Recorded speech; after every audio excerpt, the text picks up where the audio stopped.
தினமொரு வசனம். மார்க் 10வது அதிகாரம் 17வது வசனம். பின்பு அவர் புறப்பட்டு வழியிலே போகையில் ஒருவன் ஓடி வந்து அவருக்கு முன்பாக முழங்கால் படியிட்டு, நல்ல போதகரே, நித்திய ஜீவனை சுதந்தரித்துக் கொள்ளும்படி நான் என்ன செய்ய வேண்டும் என்று கேட்டான். விளக்கம். தேவனுக்காக அல்லது தேவ ஊழியங்களுக்காக அல்லது மிஷனரி பணிகளுக்காக நாம் கொடுக்க வேண்டும். அவை அவசியமான மேன்மையான செயல்கள்தான்.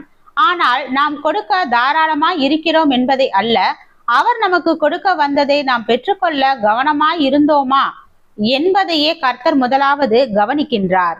தேவன் தம்முடைய ஒரே பேரான குமாரனை நமக்காக கொடுத்தார். ஆண்டவராகிய இயேசு கிறிஸ்து நமக்காக ஜீவனை தியாகம் செய்து பாவ மன்னிப்பு, பாவ விடுதலை, புத்திர சுவிகாரம், பரிசுத்த ஆவி, பரிசுத்த வாழ்க்கை, நித்திய வாழ்க்கை ஆகிய பல ஆவிக்குரிய உயர் நன்மைகளை நமக்கு பெற்றுக் கொடுத்தார். இவற்றை நாம் பெற்றுக்கொண்டவர்களாய் இருக்க வேண்டும். இவற்றை குறித்து நாம் கரிசனை கொள்ளாமல் வாழ்வது தேவனுக்கு முன்பாக சரியாக இராது. இந்நாட்களில் கர்த்தருக்காகவும் கர்த்தருடைய ஊழியங்களுக்காகவும் தாராளமாய் கொடுக்கின்ற பலர் நல்ல கிறிஸ்தவ பக்தர்கள் என்பது உண்மை.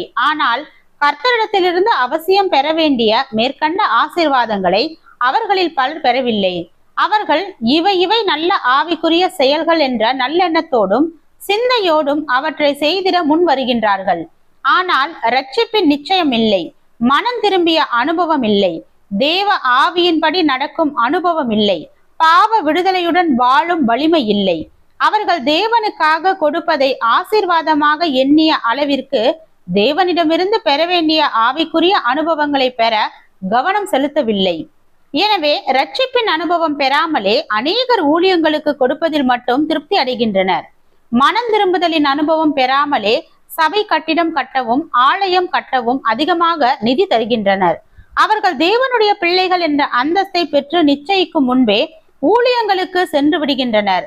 இரட்சிப்பின் அனுபவம் பெறும் முன்னரே ஊழியங்களுக்கு ஒப்பு கொடுத்து செல்கின்ற பலர் உண்டு.